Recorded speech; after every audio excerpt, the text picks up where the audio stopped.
and I'm going to start by introducing Judy Apps.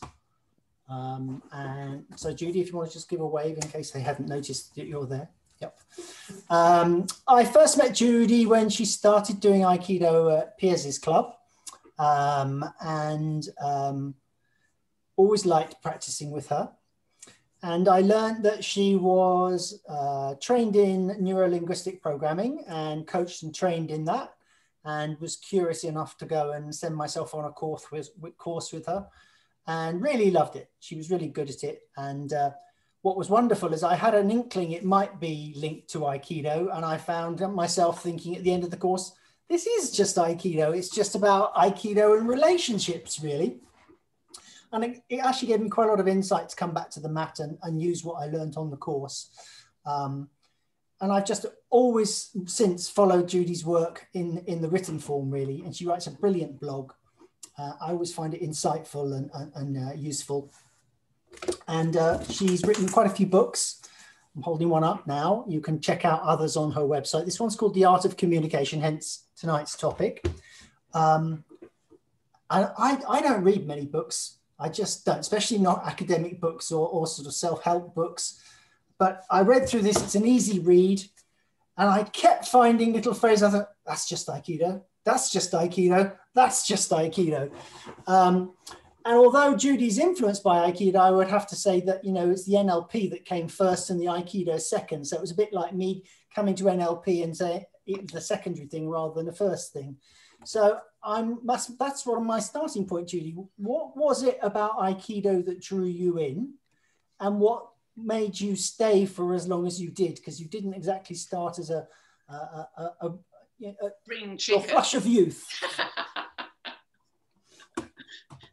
Actually, it came from not exactly the Aikido, but that was the delight of it. The delight of it was with NLP and Aikido. But I started because I trained and coached in voice. I was an opera singer at one time. I trained in voice and presentation skills. And I was once at some conference and I was actually doing some research on charisma.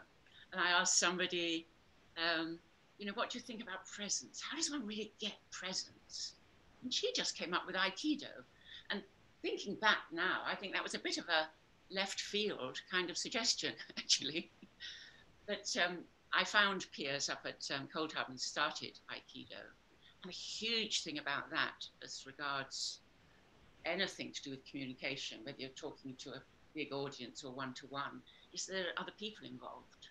Yes. And actually, I think a lot of people thinking about public speaking, think about how am I going to be? But actually, Aikido, you're facing somebody, and not always the most sort of friendly-looking person that's coming at you.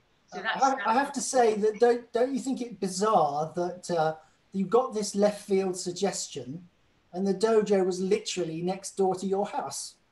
Yeah. Yes. Very bizarre. That's absolutely true. So I did what you did with the NLP. I did the other way, and you know, everything that Piers in his wisdom said up there at Cold Harbour, I thought, oh God, yes, yeah, I tune in with that. I tune in with that. Why did I stick at it so long?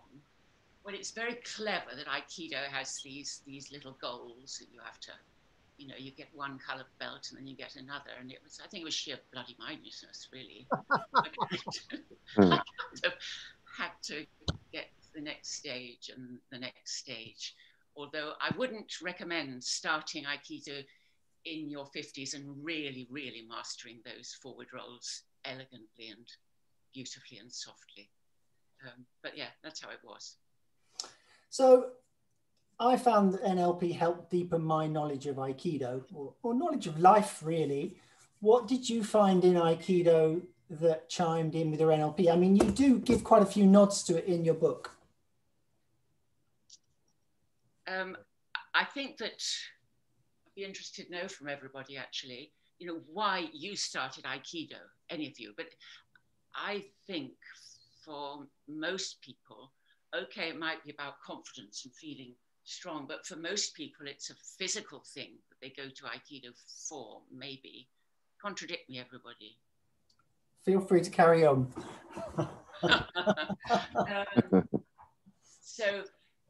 there's that physical bit.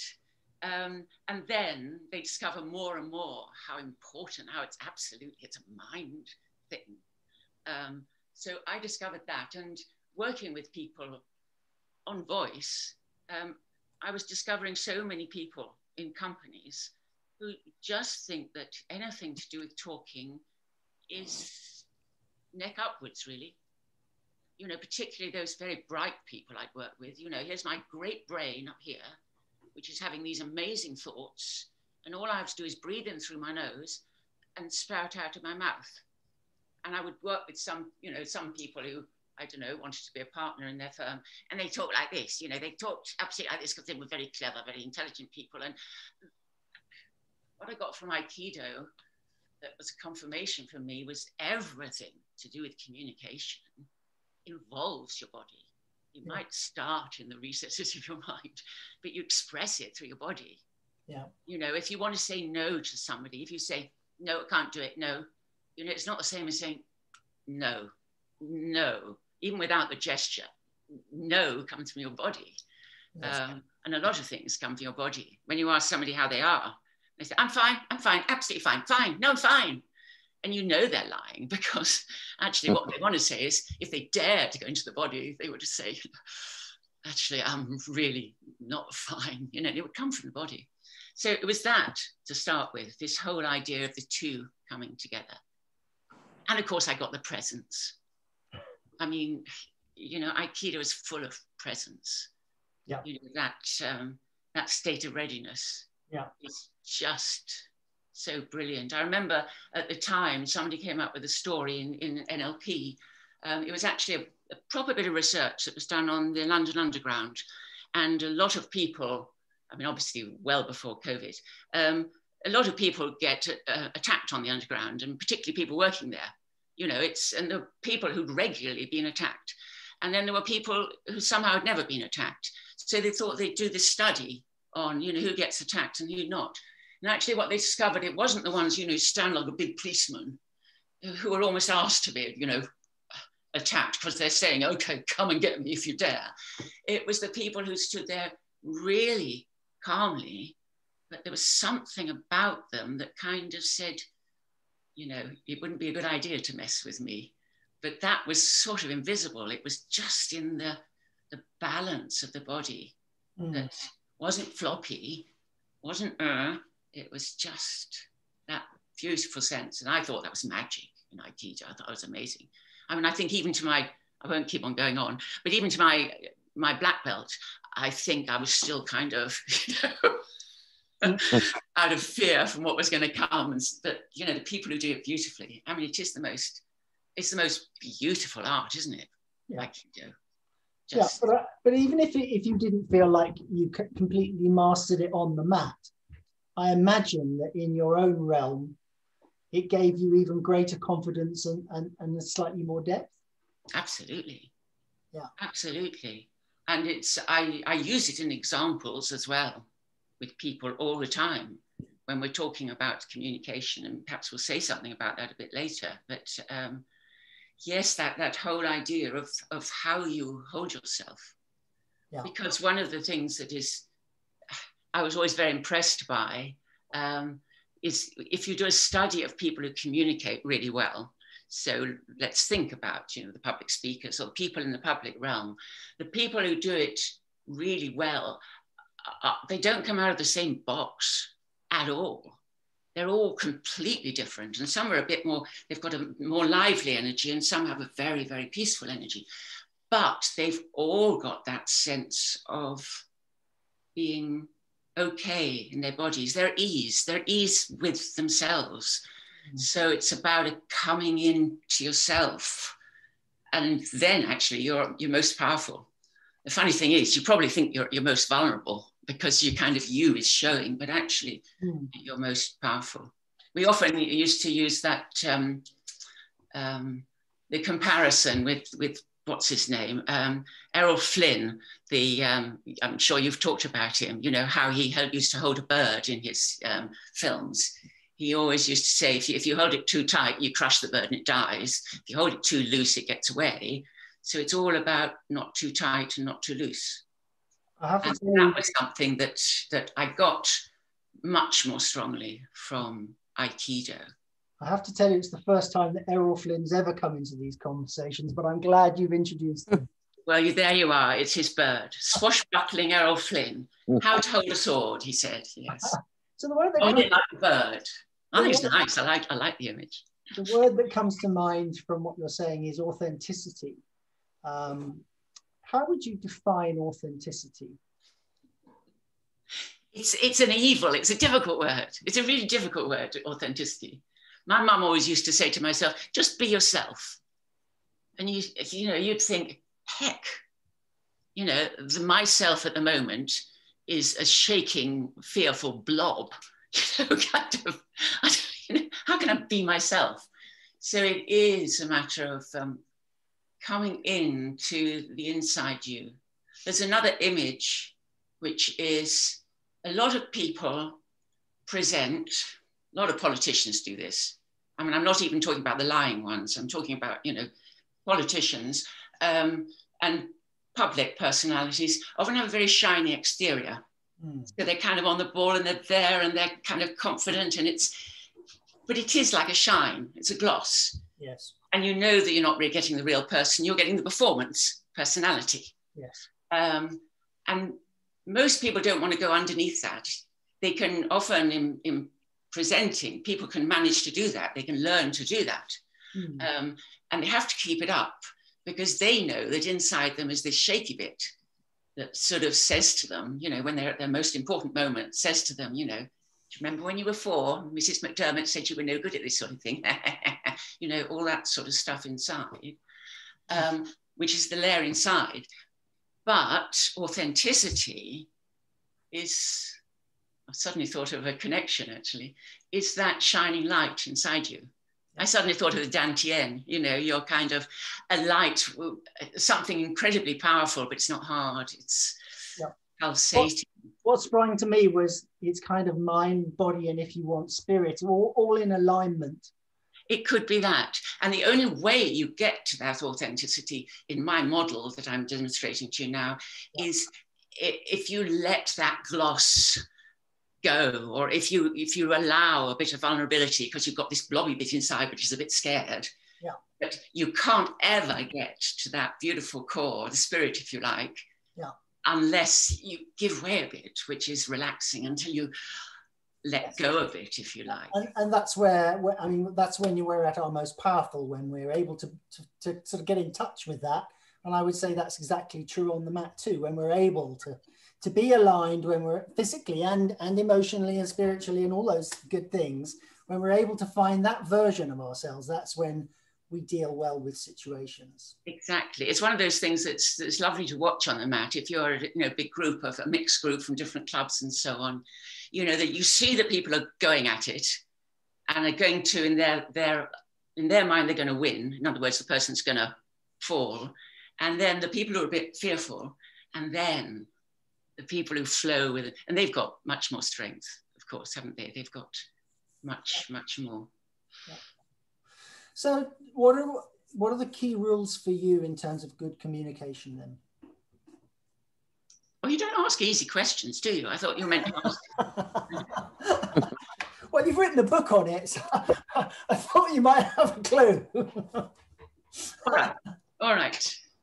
What would be your ABC? Where would you start? Okay, so communication is connection. Yes. You know, we get a lot of, you know, I need to get my message across. The message is what the other person gets. You might think you start with something, but actually the message was whatever somebody else gets. So you're only really going to communicate with somebody if you connect in some way with them. And you do it in exactly the same way in verbal communication or communication with people as you do in Aikido. And that is you meet. And you meet when in some way you're equal. So in Aikido, when you've got a beginner, you go to whatever you're meeting. Yes. All right, you don't become a beginner, but you meet at the same level of energy. if you like. Well, it's exactly the same. You meet with a similar level of energy. And the way, you know, if you want to take one thing away from this about verbal communication, it is that we fail when we don't do that. Yeah. So, for example, the person who always has to be a little bit the teacher, you know, I'm you know, I want to be with you, of course I want to be with you, but I want to stay as the person, you know, I want to be the adult in this room. And it always comes across and you lose that connection. Now, it doesn't mean you become like a child. It's energy. So when you're talking, not in Aikido particularly, but when you're talking communication, verbal communication, you talk about energy, whereas often people want to talk about mood. Sure. So let's say you meet an angry person. Now, what I'm saying with my theory is you meet them in their energy, but you don't meet them in anger. Let's say, for example, you know, somebody comes at you and points their finger. So what the hell are you going to do about this? Now, the received wisdom is you say, well, let's just calm down, shall we? Now, if you've ever been angry yourself and you've got somebody saying, let's calm down, shall we? It makes you furious. It makes you really cross. Stop telling me to calm down. What I'm saying is, but the Aikido method is you meet that energy. Now, you don't stay at that energy, just as in Aikido, you don't stay with however you meet, because in Aikido, we have a leading. After you've met, you lead. So also in verbal communication, what the hell are you going to do about this? Well, I'll tell you what I'm going to do. And I think it's a really important thing to tell you. What I think really would be a good idea at this point is, and I've changed my energy by the end. Now, if you've changed your energy for whatever it was, however quickly you did it, if you met them for a second there, once you've changed your energy, it's very hard for them to go back to this. So you enter a new space, a new energetic space. Can I just pick you up on something? You several times you said verbal communication, but I think you mean communication in that wider sense, because you've made it really clear that unless there's that alignment between your words and your tone of voice and the use of the body generally, you don't get great connection and you don't get great communication. Absolutely. I'm just trying to think of a way to say what I'm talking about. So what would you call it? Communication. Okay, so we've got Aikido and we've got communication. Well, just in your opinion then, so how much of communication do you think is through the body and how much do you think is through the words we use? I mean, there have been studies and I think they say up to 85% is sort of non-verbal, but just what's your feeling on that? I have had the figures. 55%, you know, is body language, etc. They did some rather poor studies actually. A guy called Mehrabian did some studies that were taken on a very few people and they were acting their thing. I couldn't say definitely, but everything is your communication. So silence is communication. Sometimes with somebody, you can be perhaps driving in a car and you get a quality of silence that you know there's communication between you. There's something beautiful that happens. It's suddenly peaceful, which is very different from the silence. So you're both holding yourselves back and thinking, I won't speak now, all right? So everything is there. And as you know from Aikido, you know, your stillness is as expressive. You know, the fact that you catch what somebody's going to do even before they've moved. Yeah. You know, just like the amazing tennis player, you know, the person hasn't even got anywhere near hitting the ball before they know exactly. So that's there all the time in communication if you're awake to it.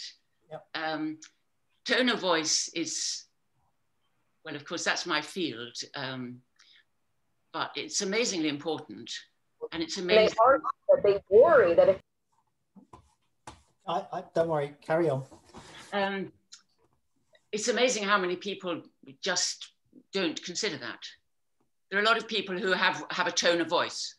So they have the tone of voice and they say, it was a great date yesterday, you know, absolutely fantastic, best day of my life, in fact. And then they say, actually, last week I had this complete disaster. It was absolutely amazingly awful. I almost died. And it's the same old voice for everything.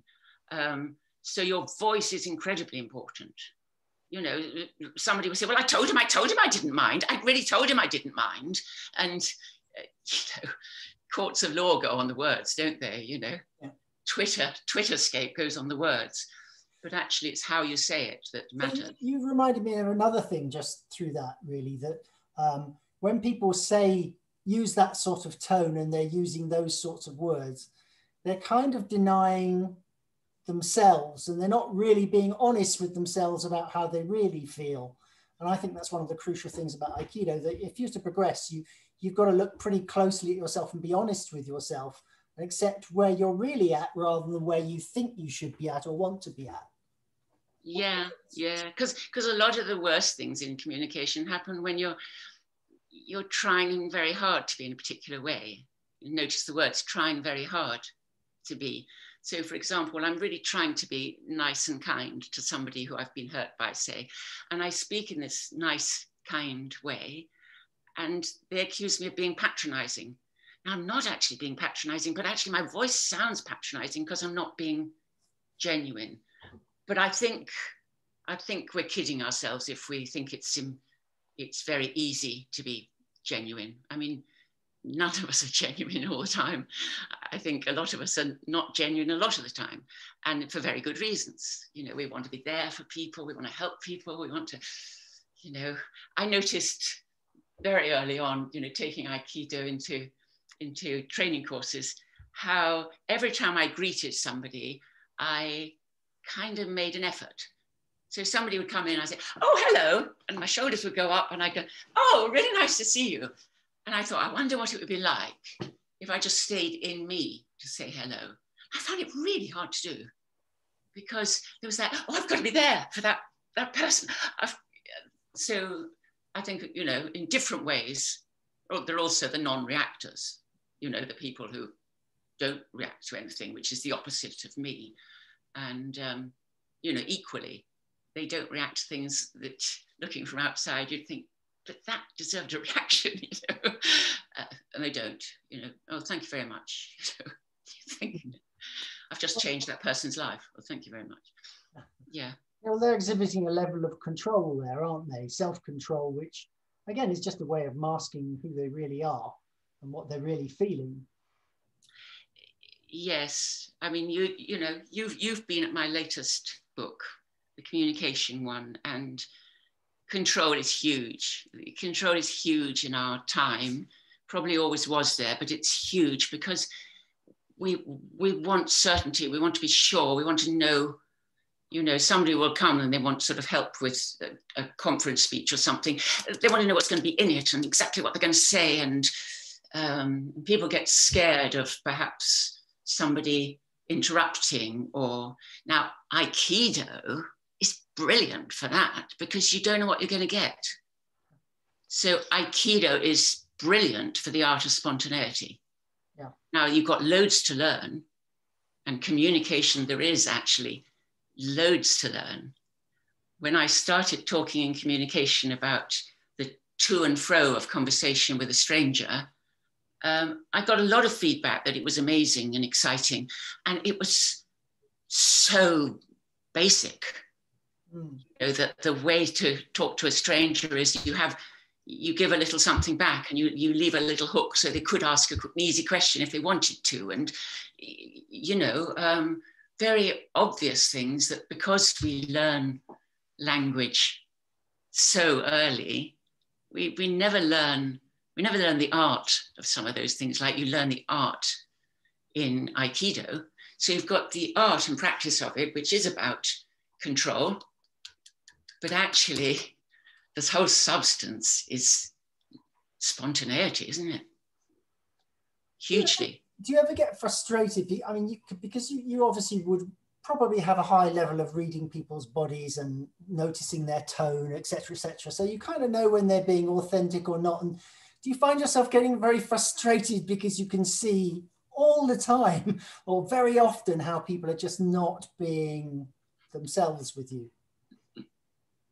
I guess if I were a bit more perfect, I would, because I know myself. You know, I've got lots of acts and half acts and quarter acts that I put on. people that annoy me are the people that deceive everybody all the time and therefore take advantage of them. Yeah, that annoys me a lot. Yeah. People you see often in public life, and you can absolutely see that it's complete act, no authenticity whatsoever. Yeah. Yeah. So that does annoy me. Interesting thing with the voice of these people, actually, people who are putting on an act, they put on the voice as well. And there's some little tells. You can tell when somebody's putting on a voice. They start it with there's a well-known person, if you ask them how they are, and they kind of, that answer should be sort of, well, yes, but they go, well, as a matter of fact, and it comes out, and there's always a tiny little tell when somebody's putting on the act. So I'm curious about all those, but yeah, of course there are people who annoy me. Yeah, yeah. So one of the things that most interested me about your book was sort of the left brain, right brain conundrum and the part they play in communication, because it really chimed a bell with me in Aikido too. So do you want to talk about that a little bit? Yes. So the idea of left brain, right brain has been around for a long time. I think many people might think, well, it almost died, this whole idea of the artistry in the right brain and the, rationality in the left. But there's been a lot of work done on it now, as you will know, but we know much more now about what's lighting up in the brain. We know it's not just one little bit, oh, hello, I'm language. We know that it's all diffused, but even with that, there's a real left brain, right brain thing about it. And I got a lot of inspiration myself from a book which was based on huge research, but actually was a layman's book, because it was somebody who had various degrees in different things. And his name is Ian McGilchrist. And he wrote a book called The Master and His Emissary. And his idea was that the master should, in a world that will work beautifully, be the right brain, but actually is the left rational brain. So we're going more and more towards the left rational brain. You'll find if you work in business, if you work anywhere, people want more proof of exactly what's happening. They want all the psychometrics. They want everything to be absolutely sure that they know they've got who they think they've got, and so on. Ian McGilchrist gives this lovely image of left and right brain, which absolutely makes sense to me. He says, you've got this bird, and the bird needs to find seed.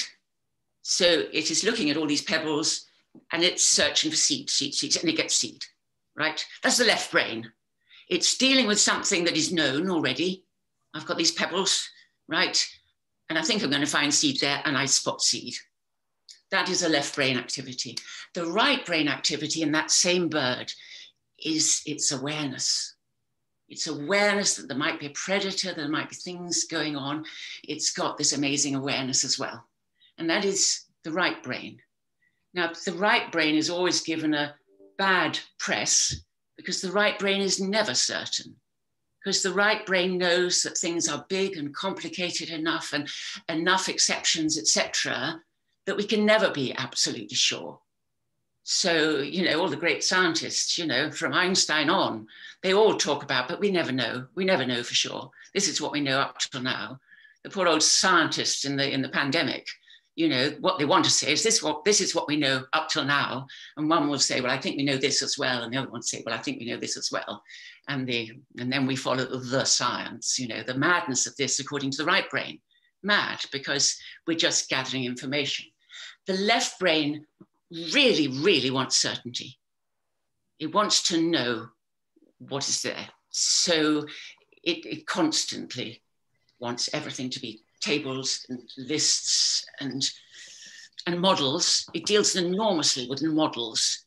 And you will get this in the law, and you get this in politics because they have to make decisions.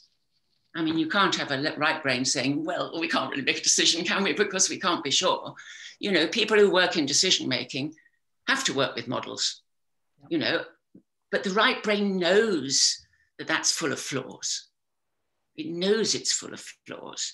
And knows there's a reason for doing a model. There's a reason for working in this way with the world. You give a really nice example in the book about hierarchy and the Korean pilot. Do you want to quickly tell that? Yes, I can't remember the names anymore, but yes, in Korea, there's huge respect for your elders. I mean, in the Eastern world in general, there is huge respect for your elders. So the co-pilot was much younger than the pilot, and he could see that the pilot was making a mistake, and that they were flying too low and it was getting very dangerous. And he wanted to find a way of, saying, look, this is getting really dangerous. But he was so much in that model of you have to respect your elders, you don't speak up unless spoken to, that you can hear him sort of try a tentative something, but he's not listened to. So he goes to his death. He goes to his death. They crash into the mountain because he couldn't actually speak up. And that's very much, when things are four square and you've got your hierarchies in business, we still work enormously with hierarchies. People know where they are in the pecking order. Yeah. You might even say that, this is political. I shouldn't say this. We like having toffs in charge of us because that's the natural order of things. It always has been in this great country. Since we were feudal, we have kings and queens. And, so if you're very used to particular ways of doing things, it's hard to shift. And the right brain says, no, everything is spontaneous. Everything is an example of one. So when you meet somebody in communication, the left brain might say, okay, I can see what they're wearing. I can see how they're standing. I can see their accent. I'm getting a measure of them already. The right brain stays open to getting more and more information. And for the left brain, that is a very uneasy place to be. And for many people, it's a very uneasy place to be. Some people cannot stand not knowing. Mm. I write a lot in my books about not knowing because, if you're coaching people, if you're working with people, that place of not knowing, that wonderful Aikido, being there, listening, being open to what's coming in, open much longer before you close down and say, no, it's this sort of person. I know how to deal with this sort of person because they're this sort of person. Yeah, well, that's another great link to Aikido, isn't it? So when you think it's going to be this attack, yes, and it turns out to be something else, that's when you die. But when you're kind of open to possibility, you have this empty mind, mushin, as described, yeah, then you just react in the moment and you tend to come up with a more appropriate solution. Yes, and it's that openness. That's the magic thing with Aikido. It's an openness which is not fearful. It's empty is such a good word, and yet talking. People would say, "Oh, for goodness' sake, that sounds a bit pathetic." I don't want to be empty. Thank you very much. I want to be full of courage. But yeah, that's it. A place of acceptance, and because then you notice. You notice even before you notice. You pick up the vibes even before they've happened. You're relaxed, so you're in yourself. The other side of this is, how much are you in yourself, how much are you in the other person? Because that's very important for communication. Yes. When I was talking about connection before. Brings us back to connection. There's kind of a unity then in good communication. There's a what? Kind of unity. Yes. It's marrying those two things, which is I stay in my own skin, right? But I step into the other person's shoes as well. Now, most of us do one of those a little bit more than the other. Right. So some of us are a bit more assertively on ourselves and don't quite notice exactly what's going on with the other person, right? But other people are so much in the other person. They're aware of, how it's going, how something's going down, how it's happening, how it's hitting the other person. And they're the people who cannot ever say, well, I believe this. They'll say, well, I think probably it's, it's like this. And they're constantly sort of looking at the other person's eyes and seeing if, seeing if they're going to be with them or not. Because otherwise they don't feel they can say, well, according to me, rats do rule the world, kind of. without seeing the other person's thing. So there's those two. And then there is a third one, really, which is there's something in Aikido that stands outside and sees the whole thing. I think there is something that is not either me, being authentically me, or the other person. It's a broader awareness. And in communication, we often call that the observer. Or I suppose if you were into the sort of spiritual, you'd call it the witness, the witness that knows I'm breathing. There's that as well, which can be hugely, hugely informative. Mm. So, that sometimes I think in Aikido is the sort of letting go in a way, the heaviness, the kind of relaxation, which is a letting go. You haven't used the intuition word yet, and that seems to me to form an important part of good communication too, that knowing when to press if necessary or when to back off, and not necessarily from the words that are used, but just from a feeling that you're getting that that extra question might be the solution, or actually giving that person the space might be the solution. Yes, so that's the right brain quality. It's hugely there for the right brain. This intuition. So, the right brain that loves art and music and all those things, and has a deep sense of intuition. Cultivate it. Sorry? How do you cultivate intuition? Well, you do 17 years of Aikido to start with. And then many people don't trust their intuition. Yeah. I think intuition is hugely about noticing. So you would have done in our NLP course, we started with noticing. So we did this little exercise where somebody just thinks about somebody they absolutely love without trying to make an expression. They just think about that person. And then they think about somebody that they really have difficulty with, or they hate, or they don't like. And then the other people in the group ask questions, and they say, for example, okay, I want you to think of the one that's taller. And you don't know who they're thinking about, all right? And you watch the person, and they just think about, whichever of those two was the taller. And you start to realize that the face, even in repose, is hugely expressive. I mean, for example, what is the difference between a glittering eye and a shining eye? Nothing minute. You've still got the sort of reflection, but a glittering eye is very different from a shining eye. You notice the breathing is hugely important. If you want to sort of use your intuition on people, be aware of their breathing. The breathing changes enormously as they flow from one half mood into another. It's hugely. So you begin to watch, you begin to realize that actually the face color does get paler when they think of one person and then the other. A tiny change to the amount of blood under the skin, let alone that, tiny little twitches of the mouth, even when they're not, they've been asked not to express anything particularly, just to think about the person. So I think that's a good way to start using your intuition. And then with a lot of the skills that I learned to do with meeting people equally, you realize that a lot of the things we do are not helpful. I had an example. I think I was reading it in a book the other day.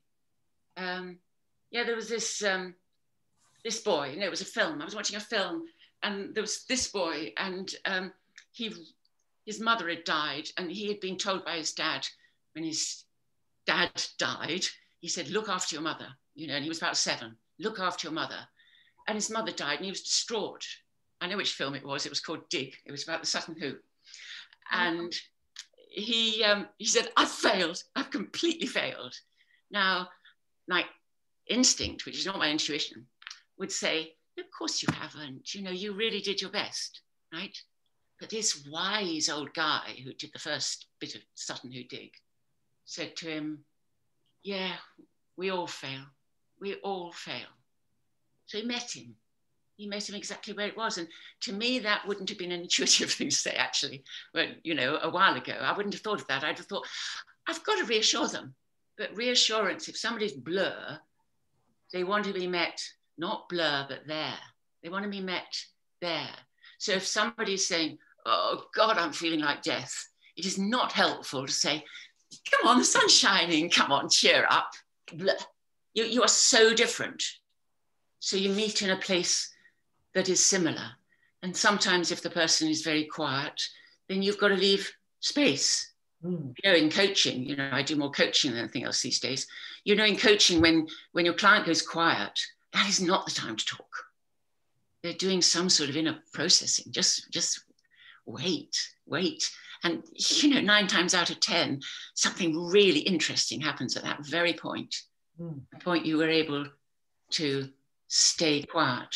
So every time you can sort of meet them where they're at. I mean, it works the other way around. You know, your friend has suddenly come into a load of money, and the authentic part of you, if I may use your word, the authentic part of you thinks, always happens to other people, never happens to me. I wish that'd be really nice if it happened to me for once. But because it's a friend of yours and you want to meet them, you whiz your energy up as a meeting. Oh, that's fantastic. My gosh, you must be excited about that. Right? Now, you would say that wasn't authentic, but it's a meeting. Yeah. You want to meet them. It's your volition to meet them. So if your instinct, if your intuition is to go for that, you find you're coming out with things so much wiser, actually. Well, you've brought in 3 things, again, that I think are related to Aikido. One is that you have to meet them at the point that they're at.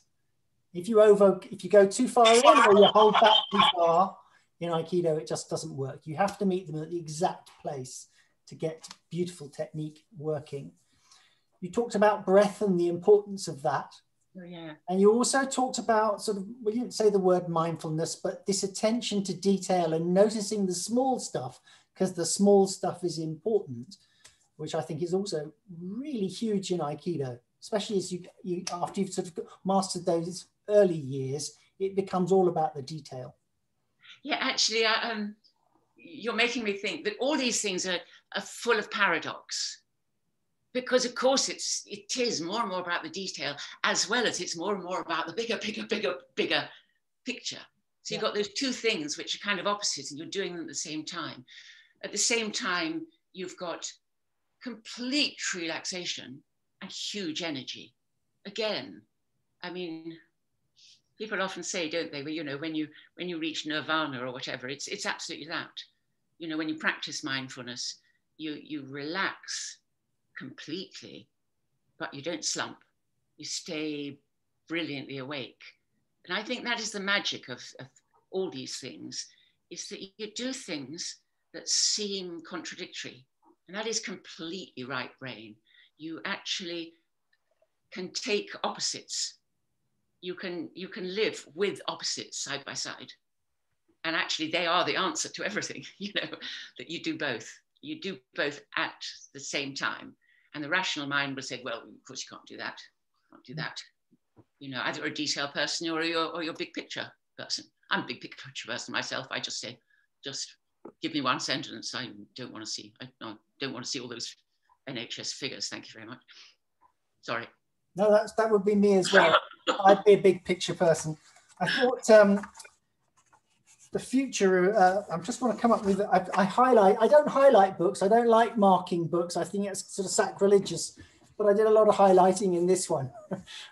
I found it really helpful. And I want to just pick out 1 or 2 phrases that really chimed again with me. Okay.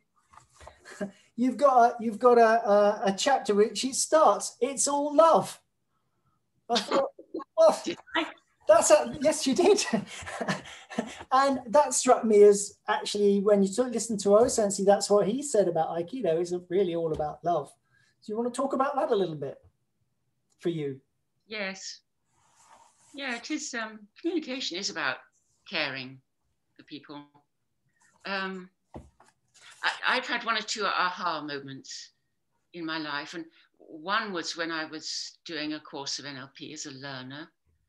And it was a big course, about 150 people, and you had to get into pairs to do stuff. And we had to get into pairs to do something which was going to be a long exercise, taking a big chunk of the morning. And on just that very occasion, I somehow just didn't find a pair. And we had to put our hands up if you hadn't got a pair. And I looked across the room. We'd been doing this course over months. And the person I saw who hadn't got a pair was this guy that I kind of, at a distance, I really so disliked. I just disliked. He was up himself. He was arrogant. Really, really disliked this guy. But anyway, we had to go off, and actually we went out into a park to do this very long exercise. And then I discovered stuff about him.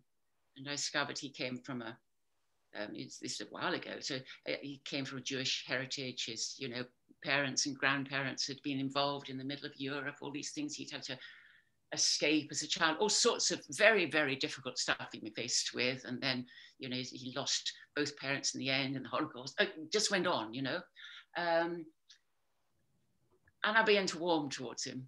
And I thought, my goodness, if I'd been, that. And then I began to notice all that was amazing about him. Just bit by bit, I thought, my gosh, you've got courage, and etc. And I began to warm enormously towards him. And I've had a few ahas like that make me just ready, a bit more ready, I think, for anything you meet. So when you're networking, for example, there's a lot that's talked about in business of how to network. And somebody was very good at it. I asked her how she did it, hoping for some really, solid stuff about it. And she said, well, I just sort of enter the room and I just get an intuition, and I just walk up to somebody, which at the time for me was really not helpful. But what I did discover, trying to do that a bit, is that there are the people who are always trying to sell as they talk to you. But the people who network well are really happy for it to go either way. They really hope that they'll be able to give you something amazing, and they're really happy too if you've got something to give them. So you meet at a place where you're just happy for whatever comes out of it. And the aha for me with this was that, at a time when a guy started talking and I thought, okay, this is definitely going to be a giving session, because I went into it that way. I came away, after 5 or 10 minutes of talking, realizing I got a lot from this guy. So I'd gone into it after the first few seconds thinking, oh, okay, I'm very happy to give. And I'd got a lot from it.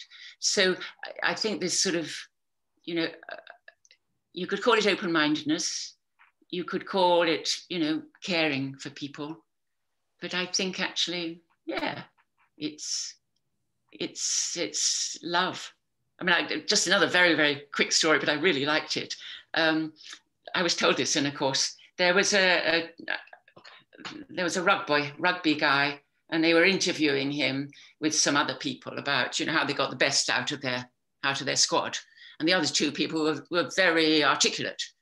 They said, well, we do this and we do that. And then they interviewed this rugby guy, and he just didn't have the words. And he was struggling, and eventually he just slammed his arm and said, oh, bugger, he said, I just love the buggers. Kind of. And I thought, yeah, that's right. They care. It's about caring. So you can call it care, but I like the word love. I think that's right. That's right. It is love. We get very hung up about love in this country because we've only got the word love. What are there? About 5 Greek words, aren't there? We've only got love. So you love your cat, you love your computer, and you love your partner, and it's all the same old word. But I think it is the same thing. It's caring. It's caring about them. Yeah. Yeah. Yeah. You put positive out, you get positive back, I think. Yeah, exactly. So in Aikido, you get out what you get back. So when you go in a bit too heavy, which sometimes happens at, when clubs meet each other and people sort of feel there's, a bit of street cred they've got to sort of uphold, they go in too heavy. Well, going in too heavy means they go in a bit too tight. So they get tightness back. So, yeah. So yes, you get in. When you go in with flow, Yes, you draw it out of the other person. That's absolutely true. Yes. Almost the very final paragraph of your book, it reads as follows. These are your words. The long future for ourselves, our families, communities, business, and the planet itself depends on connectivity across the globe, including your moment-to-moment connections here in the palm of our hands. Well, if that doesn't resonate to you Aikido folks, I don't know what should. So it just sounded pure Aikido to me. That's good. You said that. It's good, isn't it? Well, it is good, because I gave a TED talk, a TEDx talk, in 2019, which was, a year or so after that. It was almost that. It was almost that. How interesting that I was thinking that yet. Yes, yeah. Communication is hugely, hugely important. And I read in a book, and I quoted that as well, a book by Ali Smith, lovely novelist. She said, all we do these days is talk at each other, but there's no dialogue.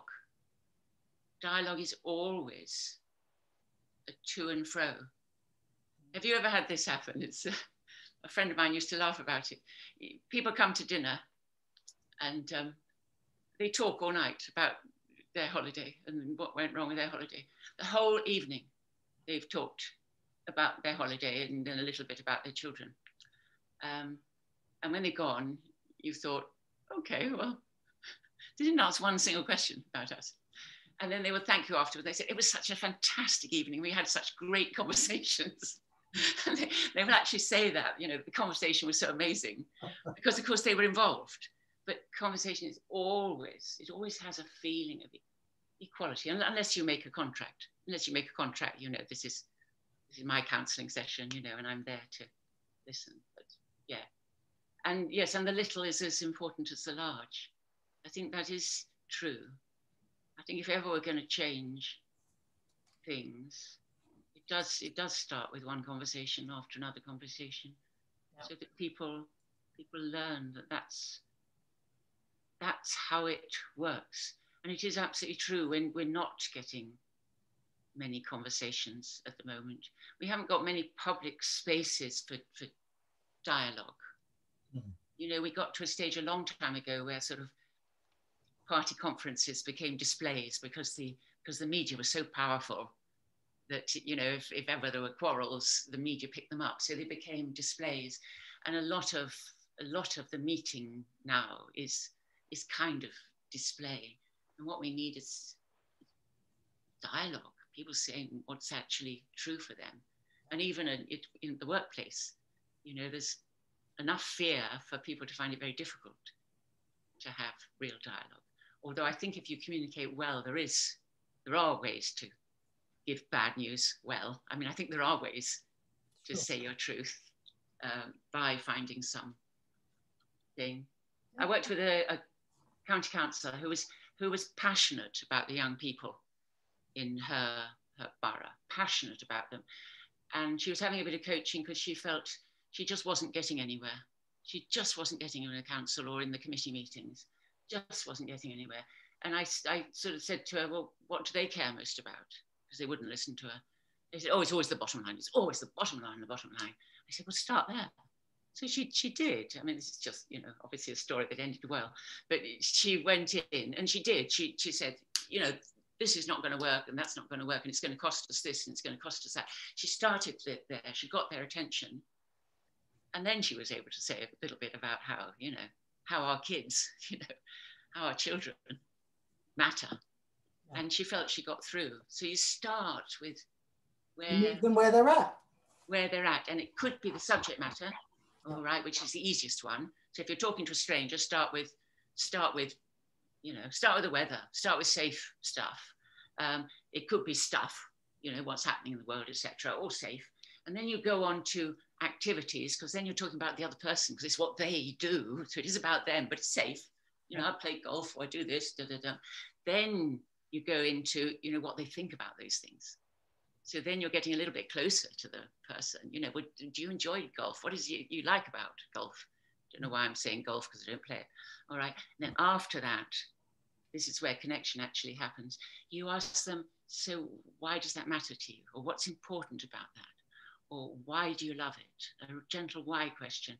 And then people's values come out. Mm. Then you get what matters to them. Then you're meeting them. Then you're really meeting them. Now, you don't do that in 4 sentences, but you do that. And in terms of the person, you're starting on the outside and you're getting closer and closer to the heart, the gut, the spirit, and you can go really, really deep. If you happen to hit it off with a stranger, you might have found that occasionally you've told a stranger stuff you wouldn't have told the person closest to you in the world. It just, you hit it off. You met, and you met eventually on, you felt what their values were. You felt, this is my sort of person. They will understand me. Yeah.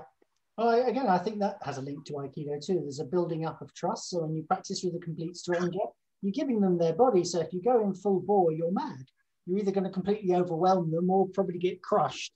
You're better to start slow and build it up and see where that other person is at. And once you've found where they're at, that's when the practice really begins. Yeah, you're right.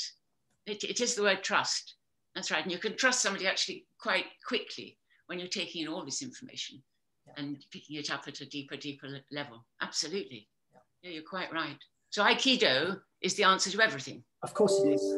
That's the only reason I run these sessions. And you've opened up the next part of this beautifully because you've talked about dialogue. So I think we should now open it up to the rest of the people who have come here today. So please unmute if you wish to unmute, offer comments, questions, whatever springs to mind. So who would like to? Yeah, I'll go. Go, Piers. Judy, so you said earlier that people find it difficult to trust their intuition. I can't remember when I haven't, because it just strikes me as it's like having a belief in oneself. But is it that one has a belief in oneself, or why don't people trust their intuition in your experience? There's a kind of left brain answer. I don't know if you know the Myers-Briggs system. It's a sort of Jungian system of people being different. And, you know, some people actually really trust the ideas that come into their mind, and other people trust facts much more. So I think people are different to start with. Okay, yeah. So some people actually, they build trust on building the blocks. It's a left brain kind of thing to do. They build the blocks of trust. I know this fact about you now, and I know this fact, and I know this fact. Other people are much more likely to trust their first idea about somebody. And I think if you trust your intuition, either you've lived with it for a long time, or it has just worked out well for you. In other words, you've learned to use it well. So it hasn't let you down hugely. I mean, is that true for you? It hasn't really let you down hugely. That's a very interesting point, because sometimes, yes, obviously you get it wrong sometimes. But I think probably on the balance of probability, it's more often right than not. So yes, I guess, but that's interesting. I hadn't thought about it failing. We'll leave you to ponder that, Piers, and you can come back. Steve, did you have a question? Steve, do you want to undo your mic? You need to unmute.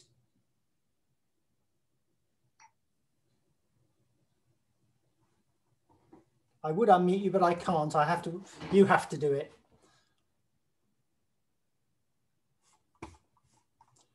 We got that little button.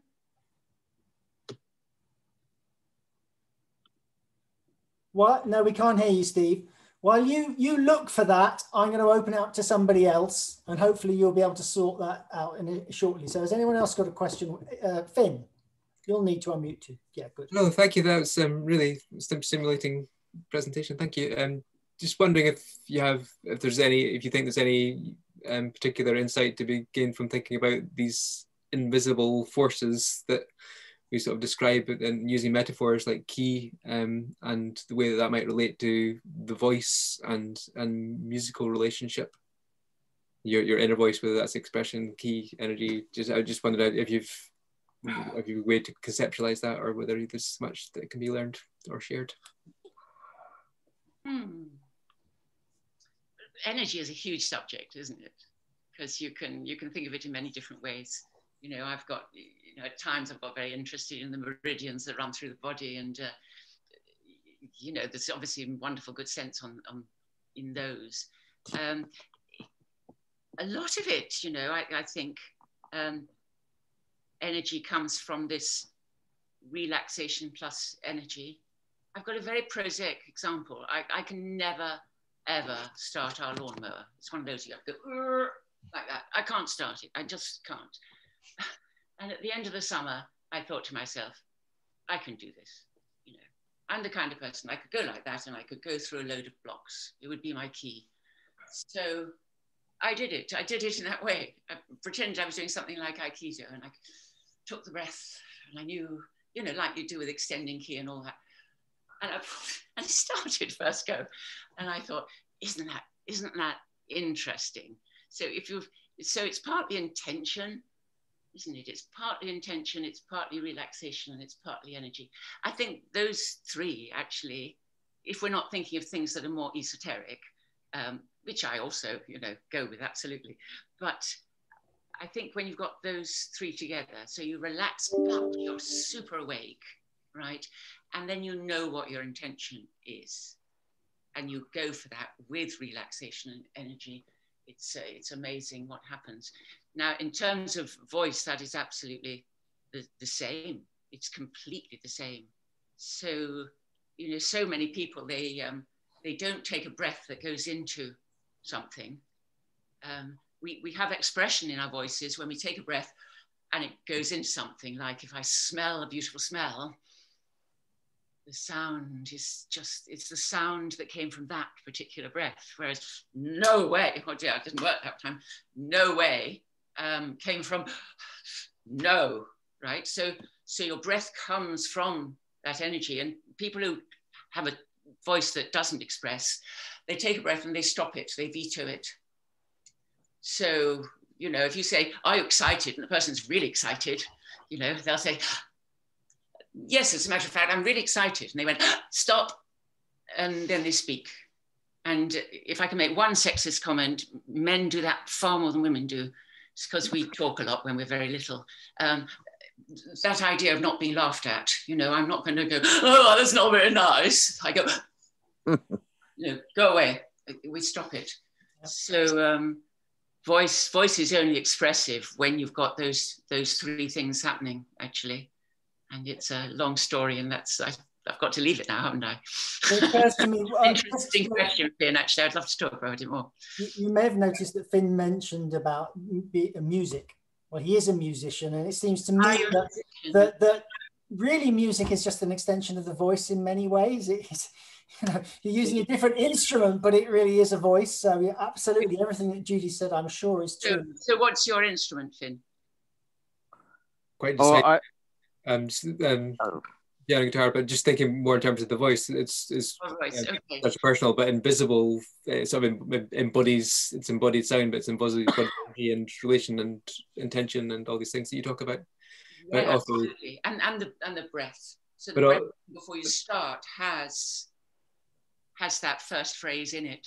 I'm just thinking about teaching. I'm not a trained singer, but in sharing practice at our Aikido club back in the day, there's a lot of metaphor going on, and it seems that that's true in voice teaching as well. That there's a lot of metaphor to try and get an embodied concept. Hugely. That. We have a lovely choir teacher, and I've had plenty of, you know, choir directors who will say something like, "Sopranos were a little bit flat there. Could you get it a little bit higher?" Right. Now, that is one way to make the sopranos have nervous breakdowns, because you all go, higher. They go tighter and tighter. But the good one will use a metaphor and say, now this is a joyful piece, you know, let's take a wonderful breath. And in the joy, it goes back in tune. So they constantly use stories to give the body and the mind and everything the right space to create what they want. And you must do that in Aikido all the time. You're always telling stories. aren't you? Both of you. You're always telling stories that are... Sorry, one more random thought, but imagination, we don't talk much about it as well, but to convey that idea and the metaphor, we need to sort of share imagination, and just wondered how that comes into all these things as well. Imagination. Oh gosh, you're using all these wonderful, wonderful words. I'm not sure whether I'm on the same wavelength as you talking about imagination, but you use it enormously in every type of communication. You're constantly, you know, finding connections, finding things that are going to make it more interesting, finding things that are going to make your point, and so on. I don't know if you mean that or you mean something different, but well, imagination makes the world go round, really. I mean, I think if we could imagine a different world, going to the end of my book, you know, if only more of us could imagine it and not get quite so caught up in every detail that's wrong. If we could imagine how it could work, yeah, God. Send us in the right direction. Is your book in audio format? Who's talking? It's Steve. He's blind. I should add. So he's in. If you had a Braille version or an audio book, he'd love it. Oh yeah. Yes. If it isn't, then I can convert the print into Braille anyway. So that. Okay. There is an audible version. Oh, there is. Okay. And maybe you're used to these books. I listened to a bit of it and I thought how horrible it was, because they read them like telephone directories sometimes. But there is an audible version. Yes. Oh right, that makes a change anyway. And the other question is about trust. Now, when you can't see, you have to have trust in everything. So you can't go for a day where you haven't, you know, you've got to trust someone. So yeah. I assume that along the sighted road, that's the same type of thing, but it's a different form, takes different form. Yes, but your intuition is probably sharper than mine with the senses that you use. So I think, yes, trust is partly sight, and obviously, you know, getting around everything in every day, there's a lot in sight. But I think in terms of trusting people as people, everything comes into it. Yeah. All your senses come into it really, you know, really strongly. It's funny actually how even without really smelling something, the sense of smell gives you, you know, when they say something smells fishy, you do actually get a sort of smell sometimes that things aren't right. It's kind of, you get it through your nose that something doesn't add up here, you know. It's the imagination and mindset into that to get that environment. Yes. Are you telling me? Yes, I think that's absolutely right. And your imagination, but I think all your senses are taking in stuff all the time. Luke, do you want to unmute? Sure. So Luke is my verbal Aikido teacher, and I said he really should come along to this. So I'm interested to know what you've found in tonight's discussion and how it relates to what we do. Yeah, I mean, one of the kind of the moves that we do is that what we call kino nagare. So it's the sort of letting things happen and drawing it out, and yeah, I think that was a kind of a very pertinent. Yeah, it's very pertinent just to see the sort of the examples that you were giving, Judy, of, you know, the situations where you're meeting that person, but you're just receiving and letting them be. And I mean, I gotta say, I loved all Quinton's questions as well. He's really put you on the spot too, with what's authentic for you. Oh, he's good. He's good. Imagination, all that good stuff. Yeah. I know. But yeah, very very much so in terms of the the flow of movement and sort of just linking up communication with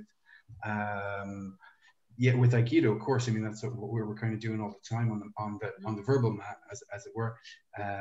Yeah, I really appreciated what you've shared tonight. I did actually have a kind of a question on.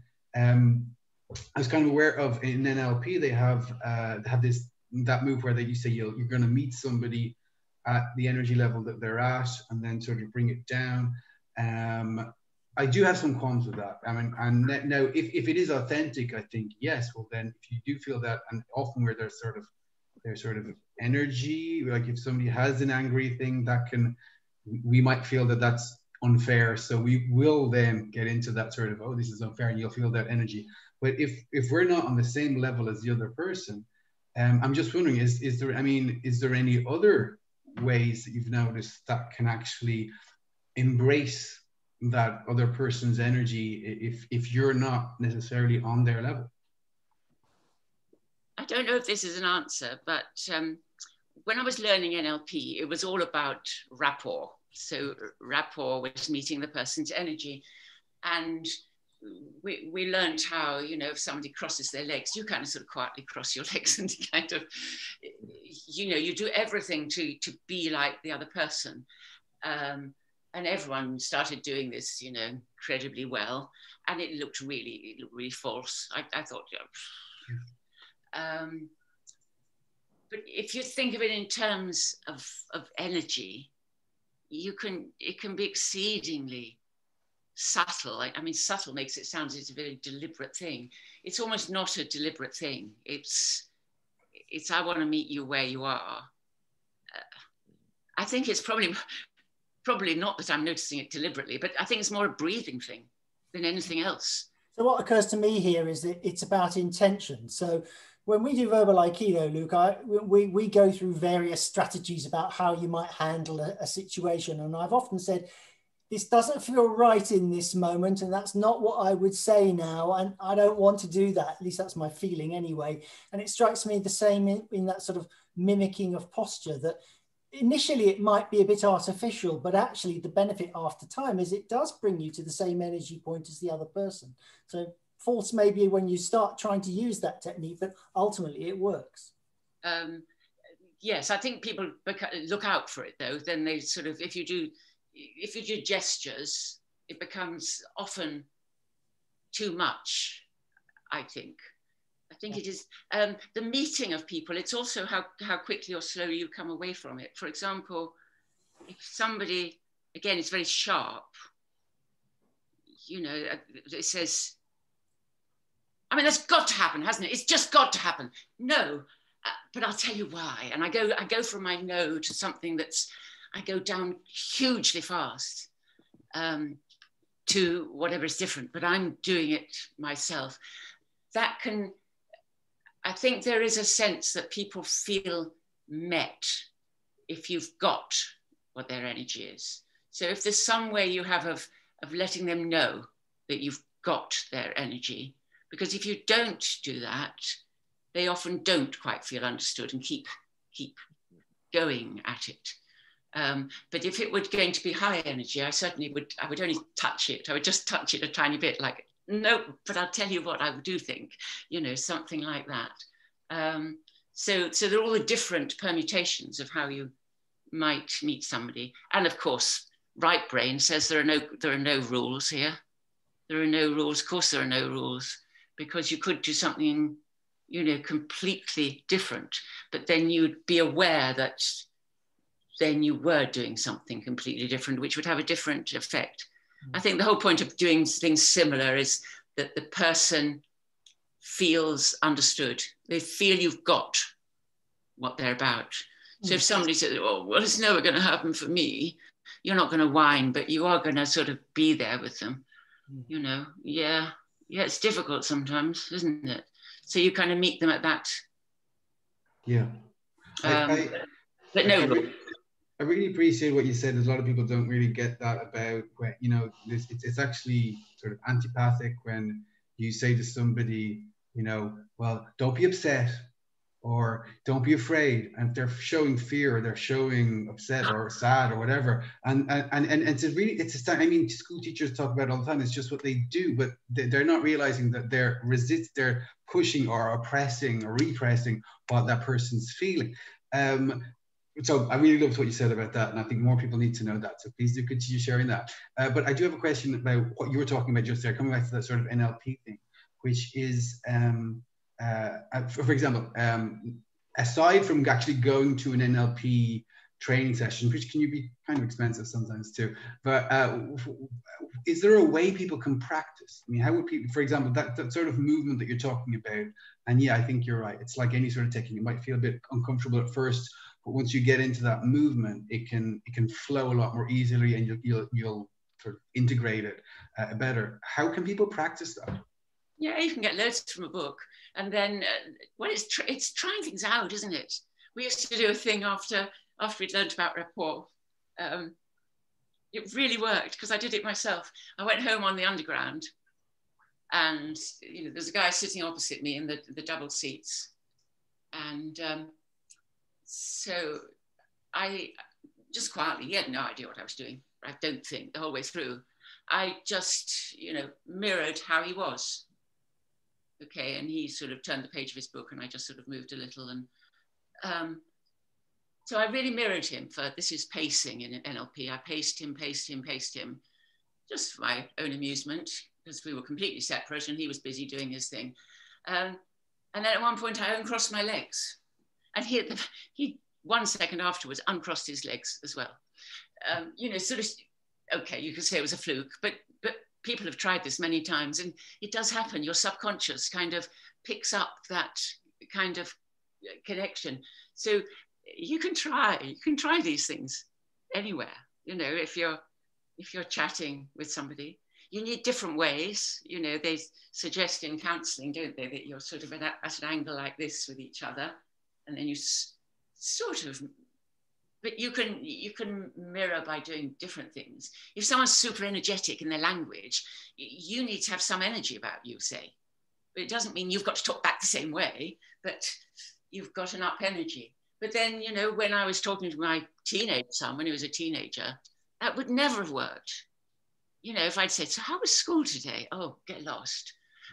But with somebody like that, side by side in a car, sound of the car, plenty of mum busy doing stuff, you toss out a little thing, doesn't matter whether they answer or not, because I'm driving and I'm busy.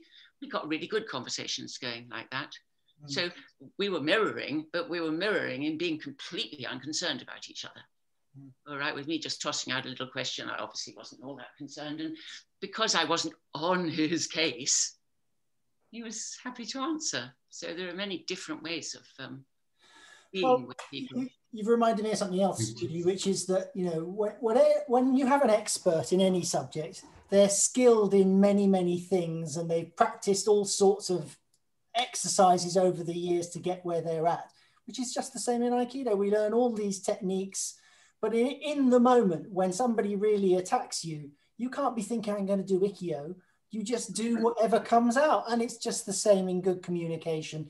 You have these techniques, you're teaching us all the time, Luke, good techniques, but they don't work unless it's right to use them in that moment. And I think any communication is about having the tools. Yes. And I was thinking, but, Luke, really interesting question. It connects to Finn as well. This is all music when it's working. Music isn't always here we flow. Sometimes, yeah.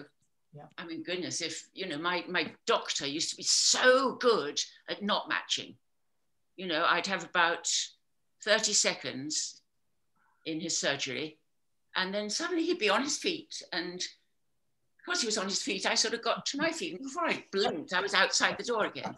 Well, he was doing this clever mismatching, which kind of, without saying, well, that's enough now, gives a person, the sign, I'm not with you in this place anymore, I'm somewhere else.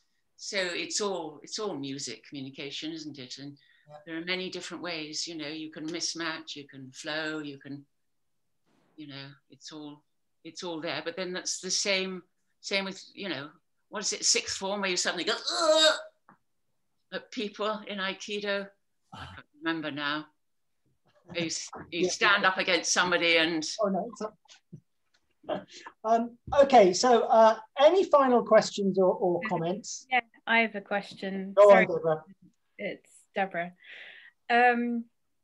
Because what struck me with Judy, with your presentation, was a lot of the things that you're saying about good communication, about meeting the other person, and about the care and the love, and a lot of the different things you were saying actually come quite naturally to me when I'm in a good place, mentally and emotionally and so on.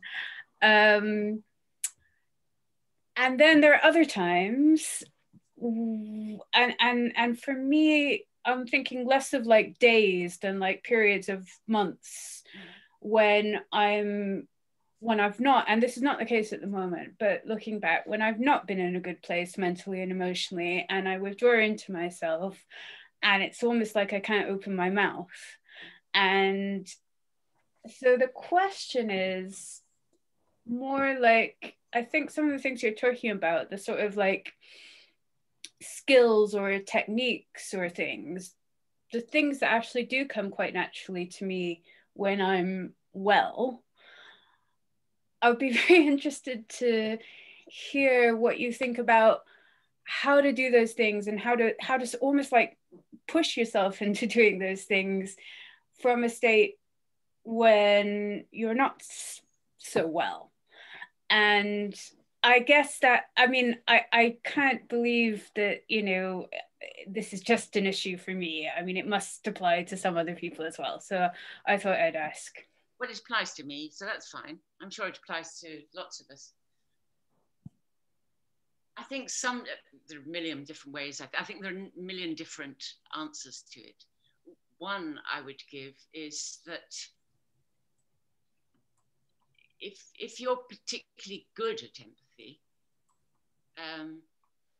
you're also vulnerable to being, you know, easily put down by things that are happening because you sense the feedback you get from other people can often hurt you or, you know, affect you in different ways. And something that I've certainly worked on through the years is knowing how important me being me is as well. So I'm not exactly answering your question, but that is part of it. I think it's a sort of long-term thing to know my boundaries, my no's as well as my yeses, so that I feel a certain amount of strength in myself. Now, if you're a very good communicator, you're often very much on the other person's case because you're very aware of, you know, what's going to make it work between you and the harmonious interchanges, and, you know, it's working really well. But there is also this other side of it, which is I need to know what's me as well. I think it happens for many people who bring up a family, for example, that they're constantly working to make things work, to make the whole thing work.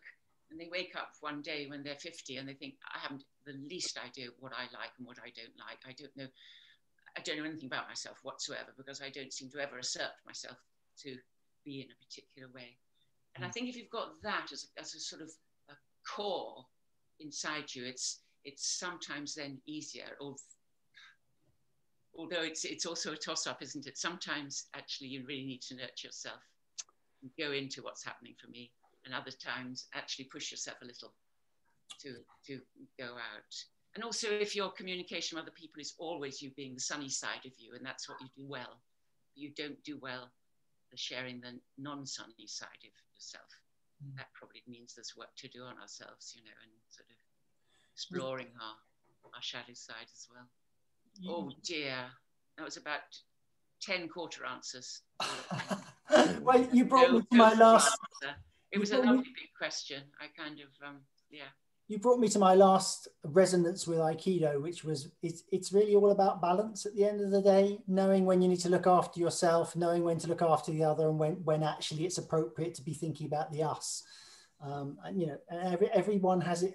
Every part of that has its place, really, and being intuitive about which needs the most attention is, I think, the answer. So, Judy, for me, it's been a fantastic session. I've really enjoyed it. There's just so much resonance there for me. Thank you very, very, very much indeed. To everybody else, in the beginning of this, the chat, I posted about an Aikido event, the Passion in Action seminars this weekend. So if you're passionate about taking Aikido into other realms, this is the event for you. Finding out what people are passionate about in their Aikido and where they want to take it. Free seminar, the links are in the chat.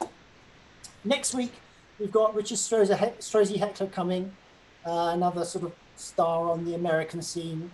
He has a huge business in taking business consultancy, basically Aikido and business consultancy, if you like. A lovely man. You're really going to enjoy what he offers. And lastly, just want to thank you all yet again for showing up, and I hope it's been as useful for you as has been for me. All right. Thanks very much, Judy and Quentin. That was brilliant. Thank you. Lovely to see you, Judy. Yeah. Thank you. Yes. I think it works, Judy. Yeah. It's a little